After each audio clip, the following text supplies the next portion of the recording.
It was past sunset at the masjid when I met this young man, maybe a college student, early 20s, Allahu alam.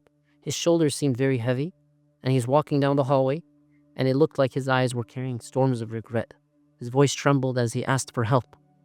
And as I'm talking to this young man, trying to understand what's going on, are you looking for someone? He says, will Allah forgive me? Is there any hope for me? What's interesting here is there's a divine promise from Allah subhanahu wa ta'ala. So before I tell you what happened next in that story, let me share with you that promise that's so clear. Allah subhanahu wa ta'ala talks about a punishment for people of evil. Major sins, the worst types. And then he says what? إِلَّا مَنْ تَابَ وَآمَنَ وَعَمِلَ عَمَلًا صَالِحًا فَأُولَٰئِكَ يُبَدِّلُ اللَّهُ سَيِّئَاتِهِمْ حَسَنَاتٍ.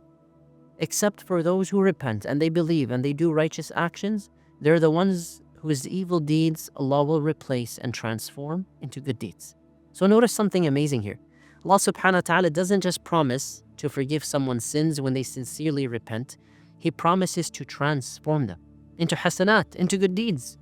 And so let's go through some remarkable stories of Tawbah that have echoed through Islamic history. The first is the story of Al-Wahshi. He's the man, the Sahabi, who killed the Prophet's beloved uncle Hamza radiallahu anhu. And he thought he was beyond forgiveness because he wasn't Muslim at that time, but eventually embraced Islam. The Prophet ﷺ did not seek revenge against Al-Wahshi, who became Muslim. Al-Wahshi eventually, he didn't just become Muslim, he killed Musaylima, the liar, Al-Kadhab. And Al-Wahshi defended Islam. And he was amongst those who killed Musaylima. And of course, you think of the famous story of the man who killed 99 people. And of course, when you have a sin that involves the rights of others, there's supposed to be a restoration of rights as part of your tawbah. And there are very small exceptional cases we talk about how Allah will give the victim a greater reward than the right that was taken because someone repented. And so he asks about tawbah. The first man tells him, who's going to forgive you?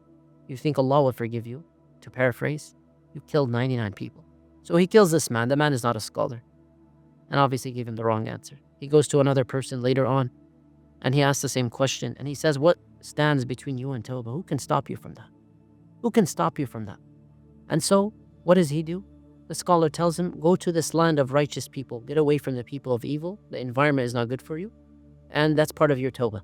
Live amongst them and worship. On his way there, he died. The angels of mercy fought the other angels and eventually they took his soul, the angels of mercy. Why? Because he had a sincere intention to change. He took the first step. Sometimes people say, I want to change. They don't even take any steps. Or they just say astaghfirullah quickly, no heart connected to the tongue, and they move on. There's a woman who came to the Prophet ﷺ and she confessed adultery. She could have hidden her sin. She's insisting on purification. And he's trying to give her a chance and she's insisting. She wants to make up for it. She wants the punishment for it. The Prophet ﷺ mentioned her tawbah so sincere, it would suffice for the people of Medina in one of the reports. Back to our young man. This young man is going around the masjid. It looked like he was lost and he was between Maghrib and Isha. So when I saw him, I was confused. And as he started to share his story, I could see and feel the regret. I could see how sad he was. He started college full of dreams and ambitions. His parents were Muslim, raised him right, met the wrong friends, made bad choices. And he admitted it was fully his responsibility. One small compromise led to another, and he found himself drowning in sins. One day, spiritually, he's horrified. He's horrified at who he'd become, and he says, what can I do to change? Is there any hope for me? How do you change? How do you repent? Number one, you need to feel remorse. That's the core part of Tawbah. You feel bad because of the majesty of Allah. Not because you're thinking of this is a small sin. You're not thinking of a little sin. You're not thinking of a minor sin. No, you're thinking of the majesty of Allah. You don't disobey Allah subhanahu wa ta'ala. We don't disobey Allah. And when we do, we go back to Him sincerely with regret. And of course, there's the breaking of the heart over past sins, but eventually you move on because of your tawbah. And there's an emotional pain of disobedience. Number two, you have to stop the sin immediately. No such thing as like one last time. Stop immediately. That's real tawbah. And number three, have firm resolve that, oh Allah, I won't go back to that sin again. I'm determined this time will be different, even if you made that determination 1,000 times before. I'm going to build new habits. I'm going to remove the triggers. I'm going to change the environments. I'm going to have accountability. I will do something different. Oh Allah, forgive me and guide me. So vow not to go back to that sin again. Remember Allah's beautiful names. Al-Ghaffar, Al-Afu, At-Tawwab. Al-Ghaffar is the oft forgiving, continuously forgiving, the one who seeks forgiveness sincerely. And that forgiveness, as we experience it, protects our dignity as well. Al-Ghafur, the most forgiving, intense in how He forgives. Allah subhanahu wa ta'ala's mercy precedes and prevails over any anger. So He welcomes the one who repents, but you have to do so before your soul leaves your body. At-Tawwab guides us to repent, and He makes repentance easy. Accept it. Accept it. So go back to Him. Accept the reality that you're upon something wrong so you can go back to Him, and then Allah will accept you. And there's so many examples, like the businessman, the business executive. He made a lot of money through haram means, a lot of money. He had a spiritual awakening, alhamdulillah. And he wanted to start from scratch. He gave a lot in charity. Not everything, but he gave a lot in charity based on the fatwa he received. And of course, he ended up starting halal businesses, and Allah blessed him with so much more. Famous social media influencer whose story went viral years ago, famous for inappropriate content, and he felt empty. A lot of people tried to advise him, but he had millions of followers who loved what he did of sin. He took down everything. And then he started to record Quran, and now uses his platform for good. And his following grew even more.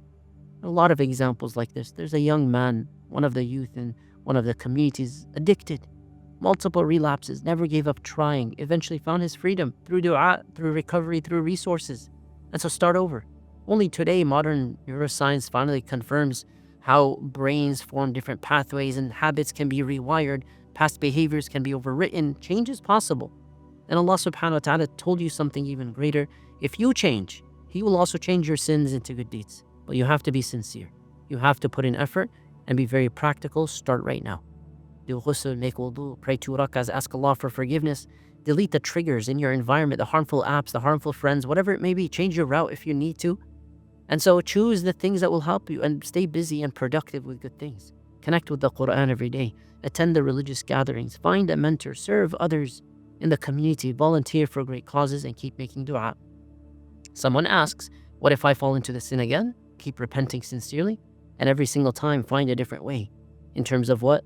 Avoiding the sin. Allah does not get tired of forgiving, so don't get tired of asking Him for forgiveness. And remember the mercy of Allah, but also remember His majesty. And remember at the end of the day to ask Allah to conceal you, so don't expose and share and normalize sins in society. Allah says, وَإِنِّي لَغَفَّارٌ لِمَنْ تَابَ وَآمَنَ وَعَمِلَ صَالِحًا ثُمَّ اهْتَدَى. I am truly most forgiving to the one who repents and believes and does good and persists on true guidance. So turn back to Allah subhanahu wa ta'ala. His door is open, but don't wait, because tomorrow is not guaranteed. What's a story of Tawbah, not yours, a story of Tawbah that inspires you or others to keep returning to Allah? Share it in the comments. You might inspire so many other people. May Allah accept from you.